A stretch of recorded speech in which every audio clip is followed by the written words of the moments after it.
মালদহ জেলা পরিষদে আগুন। জেলা পরিষদের 4 তলায় সকালে আগুন ও ধোঁয়া দেখতে পাওয়া যায়। ঘটনাস্থলে ছুটে আসে দমকল বাহিনী। আগুন নিবানোর কাজ চলছে। 4 তলায় রয়েছে ইঞ্জিনিয়ারিং সেকশন। একাধিক গুরুত্বপূর্ণ নথি রয়েছে সেখানে। বিদ্যুতের শর্ট সার্কিট থেকে আগুন নাকি এসি মেশিন সংক্রান্ত সমস্যা তা এখনও স্পষ্ট নয়। আগুন নিয়ন্ত্রণ বলে দাবি করেন দমকল কর্তৃপক্ষ, তবে ক্ষয়ক্ষতি এখনও স্পষ্ট নয়। ঘটনাস্থলে পৌঁছেছে জেলা পরিষদের সচিব সহ আধিকারিকরা।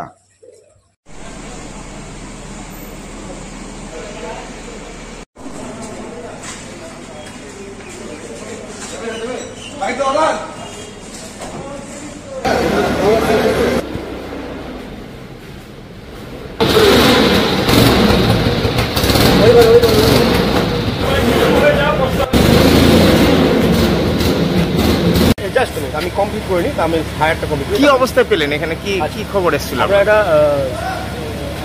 কল পাই, তারপর আমরা ছুটে আসি জেলা পরিষদ ভবনে। হ্যাঁ, তো এইখানটাতে আমরা এসে দেখি যে ড্রেন স্মোক হয়ে আছে প্রচণ্ড 3rd ফ্লোরে।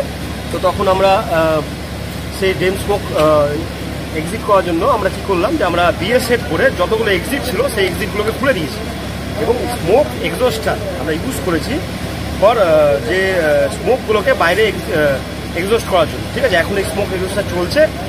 ছোট একটা ফ্লেম আমরা পেয়েছিলাম একটা 3rd ফ্লোরে একটা কেবিনের মধ্যে, সেই ফ্লেমটা আমরা এবিসি টাইপ এক্সটিংগুইশার দিয়ে এক্সটিংগুইশ করেছি। ঠিক আছে, কি মনে হচ্ছে এই মুহূর্তে আর কোনো আগুন নেই, কিন্তু যেহেতু ভিতরে ধোঁয়া হয়ে আছে সেই ধোঁয়াগুলো বের হচ্ছে বাইরে, কি বলে যে স্মোক এক্সস্টারের মাধ্যমে। এটা বেরিয়ে গেলে আমি পুরোপুরি বলতে পারবো। মালদা জেলা পরিষদ প্রশাসনিক। এটা কি বিদ্যুতের কোনো কানেকশন? দেখুন, আগুন এখন সেইভাবে বলতে পারছি না কীভাবে আগুনটা লেগেছে, তবে আমরা আগুনটার কাজটা কমপ্লিট করি তারপর। এসি টেসি আছে ওখানে? হ্যাঁ, এসি কেবিনগুলোতে রয়েছে। G+3 3rd ফ্লোরে। আপনার নাম? আমার নাম তীর্থঙ্কর দাস, সাব অফিসার, 30 বাজার।